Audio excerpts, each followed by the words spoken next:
Bonjour et bienvenue sur Original Comics. Cette semaine, quoi de neuf chez Urban Comics? Eh bien cette semaine, plein de très chouettes choses et je ne perds pas de temps parce qu'on va tout de suite commencer avec la sortie très attendue du Batman Imposter de Matt Tolin et Andrea Sorrentino. Alors qu'est-ce que c'est Batman Imposter? Déjà c'est le nouveau ouvrage sorti dans la collection Black Label de DC Comics et surtout c'est un ouvrage qui a été fait un petit peu aux États-Unis pour accompagner le nouveau film de Matt Reeves parce que c'est une saga Batman en fait qui est scénarisée par le co-scénariste du prochain film qui sort. Donc du coup c'est assez chouette et ça permet d'avoir un petit peu une première vision de l'approche qu'ils vont avoir sur le personnage de Batman. Le principe en fait c'est que ça va être un récit hors continuité qui va prendre en fait un Batman un petit peu au début de sa carrière. Il n'a pas commencé depuis très longtemps. Il a 3 petites années de Batman dans les pattes et il va se retrouver confronté à une personne en fait qui a repris son symbole et qui a repris un petit peu son identité et qui utilise l'image de Batman pour assassiner des criminels. Et ça, Bruce Wayne, il n'est pas trop d'accord avec ça et du coup, il va devoir tenter de découvrir le vrai du faux, de voir un petit peu, de retrouver qui utilise son identité. Et en parallèle, on va voir la police de Gotham City qui va, notamment une inspectrice, qui va tenter d'enquêter pour découvrir l'identité de Batman. Donc on est vraiment sur du Batman pur polar, qui est magnifiquement, je trouve, illustré par Andrea Sorrentino, qui avait déjà fait du Batman dans le Black Label avec son poteau Jeff Lemire pour la série Joker Killer Smile, et qui est toujours un auteur hyper ingénieux, qui a toujours des idées de composition absolument fantastiques, et sans doute l'un des auteurs justement les plus inventifs, moi je trouve, dans la bande dessinée américaine moderne. Donc c'est vraiment du Batman, du pur polar. Donc si vous aimez bien cette approche-là, je vous conseille vraiment de vous jeter sur ce Batman Imposter, et en plus du coup ça permet d'avoir un petit avant-goût un petit peu du film, même si c'est pas vraiment lié au film, mais disons que thématiquement et en termes de ton, on a l'air d'être un petit peu dans le même ordre d'idées. Donc du coup, on vous recommande fortement Batman Imposter. L'autre grosse sortie cette semaine chez Urban Comics, en fait, c'est la continuation des nouveaux titres liés à DC Infinite Frontier. On vous rappelle ce que c'est DC Infinite Frontier, c'est la nouvelle ère éditoriale qui a été lancée chez DC Comics, du coup, qui est un petit peu le nouveau point d'entrée pour entrer dans cet univers, du coup, qui était montré dans ce one-shot qui était un petit peu la grande introduction. Et puis du coup, vous avez toutes les autres séries qui sont redémarrées un petit peu au numéro 1 pour partir sur de nouvelles idées. L'une des grandes nouveautés de cette nouvelle ère, c'est la sortie d'une série dédiée au Joker, le Joker Infinite, qui est commandé par James Tynion IV et Game March. Le principe de cette série, en fait, c'est qu'elle va prendre un peu la suite du Batman Joker Wars.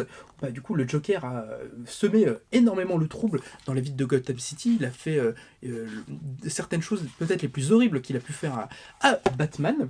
Et depuis quelques temps, le Joker est parti un petit peu en trompe de l'asile d'Arkham. Et pour l'instant, il est un petit peu en fuite. On ne sait pas trop où il est.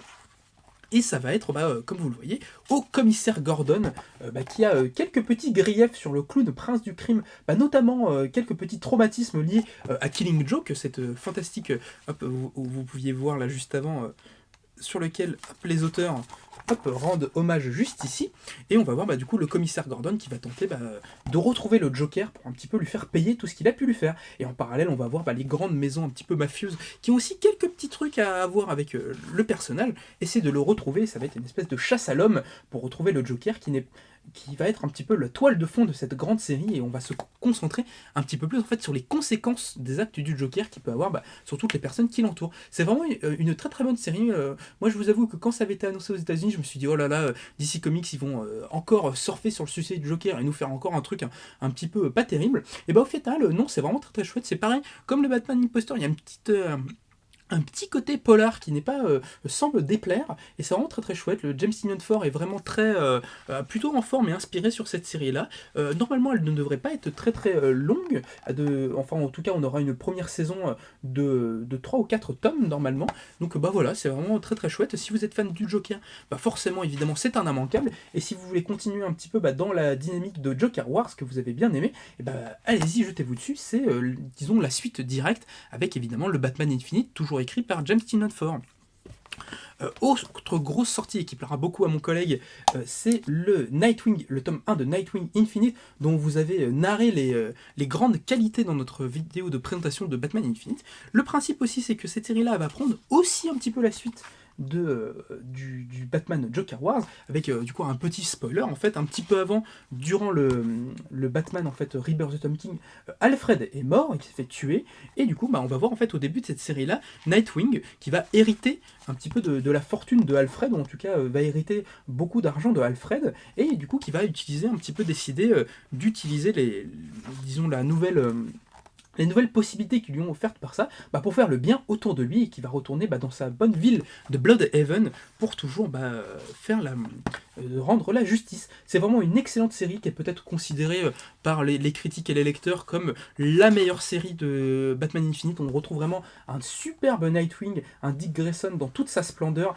C'est magnifiquement écrit par Tom Taylor qui comprend énormément le personnage, qui essaie d'inventer un petit peu de nouvelles choses, qui invente de nouveaux méchants, qui ramène notamment le personnage de Barbara Gordon dans la vie de Nightwing, et ça c'est pareil, ce n'est pas sans nous déplaire, et c'est magnifiquement illustré par Bruno Redondo, qui était du coup déjà en lien avec Tom King sur la série notamment Injustice, sur lesquelles ils avaient tous les deux beaucoup travaillé.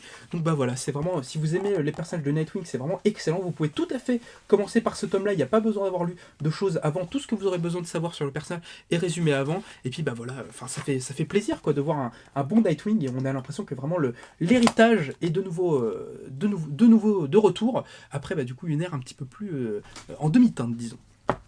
Et voilà, et dernière grosse sortie qui est pour moi mon gros coup de cœur sur les choses qui sont sorties sur le DC Infinite, c'est le Harley Quinn Infinite, qui pareil comme tous ces tomes-là vient prendre la suite de Batman Joker Wars, et qui va voir en fait une Harley Quinn beaucoup plus passée du côté de Batman. C'est bon, ce n'est plus vraiment une criminelle, mais elle rentre tout à fait dans la Bat Family, et en fait elle va profiter des conséquences de Joker Wars, qui a vu beaucoup de personnages être embrigadés en fait dans la croisade du Joker, et qui l'ont un petit peu regretté après, va décider d'endosser son rôle de médecin, et de un petit peu d'essayer de soigner la société, de soigner un petit peu tous les maux qu'il peut avoir dans ces gens qui ont été traumatisés par le Joker. C'est vraiment très très chouette, c'est une série vraiment extrêmement fun, qui est scénarisée par la toute jeune Stephanie Phillips, qui fait vraiment des merveilles, et qui présente une Harley Quinn vraiment, je trouve, différente, et qui apporte des choses. Elle essaie de faire évoluer le personnage en dehors de son rôle un petit peu de sidekick du Joker, et de vraiment en faire une grande héroïne dans la tradition un petit peu qui avait été